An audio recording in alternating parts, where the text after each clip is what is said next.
अस्सलाम वालेकुम, इमरान न्यूज़ के साथ मैं हूं आतिफ मलिक। आज मैं फ्री आटा पॉइंट पर मौजूद हूं जहां पर काफ़ी गहमा गहमी देखने को मिल रही है और लोगों का शदीद रश भी मौजूद है।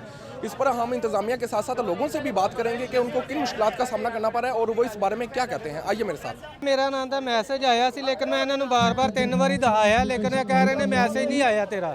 ਤੇ ਉਹ ਡਰਾਈਵਰ ਜਿਹੜਾ ਸਾਡਾ ਸੀ ਨਾ ਪਹਿਲਾਂ ਉਹਨੇ ਮੋਬਾਈਲ ਆਪਣੇ ਤੇ ਕੀਤਾ ਸੀ, ਉਹ ਕਹਿ ਰਹੇ ਨੇ ਜੀ ਮੋਬਾਈਲ ਦਾ ਮੈਸੇਜ ਲਿਆਓਗੇ ਤੇ ਤੁਹਾਨੂੰ ਆਟਾ ਮਿਲਣਾ ਨਹੀਂ ਤੇ ਤੁਸੀਂ ਮੈਸੇਜ ਵਹਾ ਦਿਓ ਨਾ ਉਹਨਾਂ ਨੂੰ। ਉਹ ਡਰਾਈਵਰ ਇੱਥੋਂ ਚਲਾ ਗਿਆ, ਹੁਣ ਸਾਡੇ ਕੋਲ ਨਵਾਂ ਡਰਾਈਵਰ ਆਇਆ ਹੈ। ਠੀਕ ਹੈ, ਦੁਬਾਰਾ ਮੈਸੇਜ ਕਰਕੇ ਵੇਖ।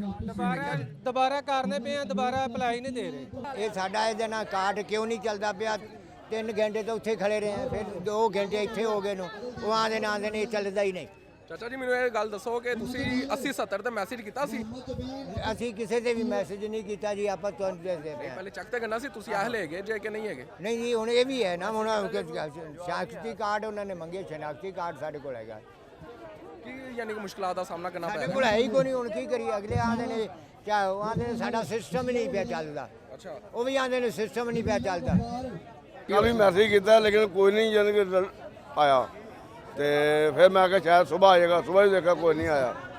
ਫਿਰ ਹੁਣ ਕੀਤਾ, ਹੁਣ ਫਿਰ ਨਹੀਂ ਮੈਸੇਜ ਆਇਆ। ਤੇ ਅਗਰ ਮੈਸੇਜ ਨਹੀਂ ਆਇਆ ਤਾਂ ਸਿੱਧਾ ਤੁਸੀਂ ਇੱਥੇ ਪੰਡਾਲ ਵਿੱਚ ਆ ਗਏ ਜ਼ਾਹਿਰ ਫਿਰ ਹੁਣ ਇੱਥੇ ਆ ਕੇ ਪਤਾ ਕਰਨਾ ਕਿ ਕਿਉਂ ਨਹੀਂ ਆਇਆ। ਤੇ ਇੰਤਜ਼ਾਰ ਤੇ ਕਰਨਾ ਸੀ ਨਾ, ਅਗਰ ਉਹ ਅੱਗੋਂ ਤੁਹਾਨੂੰ ਰਿਪਲਾਈ ਆਉਂਦਾ ਤਾਂ ਫੇਰ ਹੀ ਆਉਂਦੇ। ਹਾਂਜੀ, ਅਪਲਾਈ ਨਹੀਂ ਨਾ ਹੋਇਆ। ਅੱਛਾ, ਤੇ ਕਿੰਨੀ ਦੇਰ ਤੋਂ ਟਰਾਈ ਕਰਦੇ ਪਏ, ਕੋਸ਼ਿਸ਼ ਕਰ ਰਹੇ ਹੋ? ਮੈਂ ਤਾਂ 5-6 ਦਿਨਾਂ ਤੋਂ ਹੋ ਰਿਹਾ ਟਰਾਈ, ਇਹ ਰੋਜ਼ ਤੋਂ ਪਹਿਲੇ ਦਾ ਟਰਾਈ ਕਰ ਰਿਹਾ ਮੈਂ।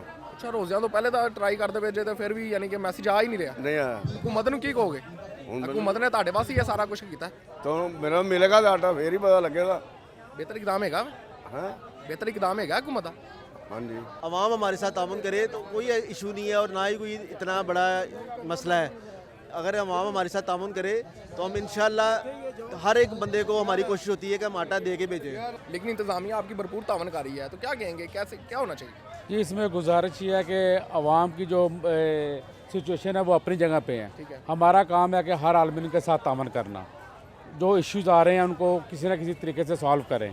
तो हम इनके साथ तावन कर रहे हैं। अगर वो नहीं भी करते तो कोई बात नहीं, हमारी ड्यूटी है कि इन्हें मोहब्बत से, एहतराम से, अच्छे तरीके से इन्हें गाइड करें और जिनका मसला हल होता है उन्हें प्रॉपर तरीके से हल करें। क्योंकि हमें गवर्नमेंट की तरफ से जो हदायत हैं हम उसी के मुताबिक अमल कर रहे हैं कि किसी बंदे को नाराज़ नहीं करना। अगर किसी की वजह से हमें कोई मसला है तो वो कोई बात नहीं, हमारी अपनी ज़ात की हद तक है, मगर हम नहीं चाहते कि हमारी वजह से किसी बंदे को नाराज़गी हो, किसी की दिल शिकनी हो। हम अपनी तरफ से भरपूर कोशिश कर रहे हैं कि लोगों के रवैये गलत के ख़िलाफ़ भी हम वो जो पॉजिटिव इक़दाम है वो उठाएँ। पर साहब, आपको लगता नहीं है कि ये इनकम सपोर्ट को लेकर बहुत ज़्यादा यानी कि दिक्कत का सामना करना पा रहा है? कुछ लोग ऐसे भी आए हुए हैं जो रजिस्टर्ड नहीं है, तो ये क्या कहेंगे इनको? जो रजिस्टर्ड नहीं है हम उन्हें कोशिश कर रहे हैं कि वो किसी ना किसी तरीके से रजिस्टर हो जाए वहाँ पे बेनज़ीर इनकम कोर्ट के ऑफिस में जाकर, और वो वहाँ पे वो जा रहे हैं, सारे मामला तो हो रहे हैं। सुपर यूज़र भी चल रहा है कि जो बंदे अहल हैं मगर किसी जगह पे उनकी रजिस्ट्रेशन नहीं है तो सुपर यूज़र के ज़रिए भी उनका वो जो मामला वो हल हो रहा है। जी नाज़रीन, जैसा कि आपने इंतज़ामिया के साथ साथ आवाम का भी मौक़िफ़ सुना। आवाम का कहना है कि हम 80-70 पर मैसेज करते हैं लेकिन आगे से किसी किस्म का